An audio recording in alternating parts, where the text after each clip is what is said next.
आज हम आपको परावर्तन के नियम बताएंगे। बोर्ड क्लास में आएगा आपके। ये चैप्टर 10 है, प्रकाश, परावर्तन तथा अपवर्तन। इसमें क्वेश्चन आता है परावर्तन के नियम। और आगे के भी जो अब हम किरण चित्र बनाएंगे उनके लिए परावर्तन नियम का पता होना चाहिए।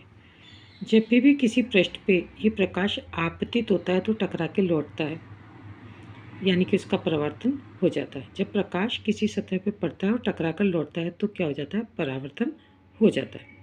और जब प्रकाश किसी सतह पे पड़ता है और अंदर प्रवेश करता रहता है तो अपवर्तन हो जाता है। टकरा के लौटता है तो परावर्तन, और टकरा के अंदर आ जाता है तो अपवर्तन। Is it clear? परावर्तन के बारे में बताएंगे और अपवर्तन के बारे में बताएंगे धीरे धीरे। पहले आप देखते जाइए। तो जब प्रकाश ये सतह पे टकराया और टकरा के लौट गया तो ये क्या हो गया? परावर्तन। ठीक है। अब आप बोर्ड के नियम याद करें। ये तो मैंने आपको बेस बताया, आपको इतना ज़्यादा वो सोचने की जरूरत नहीं। यहाँ तक तो आपने इजी में समझ लिया। ठीक है। अब याद करने के परावर्तन के नियम। आपतित किरण, परावर्तित किरण और अभिलंब तीनों एक ही तल में होते हैं। याद हो गया? याद भी करना है, समझना भी है और याद भी करना है। बोर्ड एग्जाम आ गया ना, ये आप 2-3 बार देखोगे जिसमें तो याद हो जाएगा। आपतित किरण, परावर्तित किरण और अभिलंब तीनों एक ही तल में होते हैं। दूसरा नियम, ये जो आपतित किरण और अभिलंब के बीच में जो कोण बन रहा है ये होता है आपतन कोण।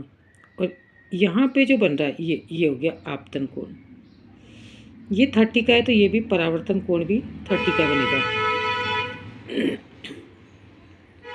ये आपतन कोण और ये परावर्तन कोण।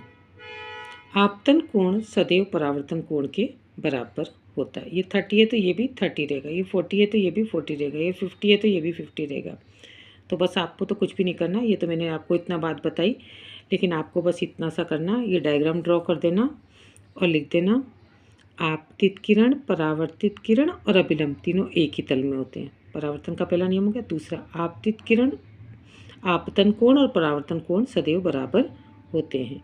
आई होप आपको समझ में आ गया होगा। इसके द्वारा बाद में मैं आपको परावर्तन के नियम के बाद में आपको अन्य चीज़ें बताऊंगी। आपको इसमें याद कितना सा करना है, ये डायग्राम ड्रॉ करके।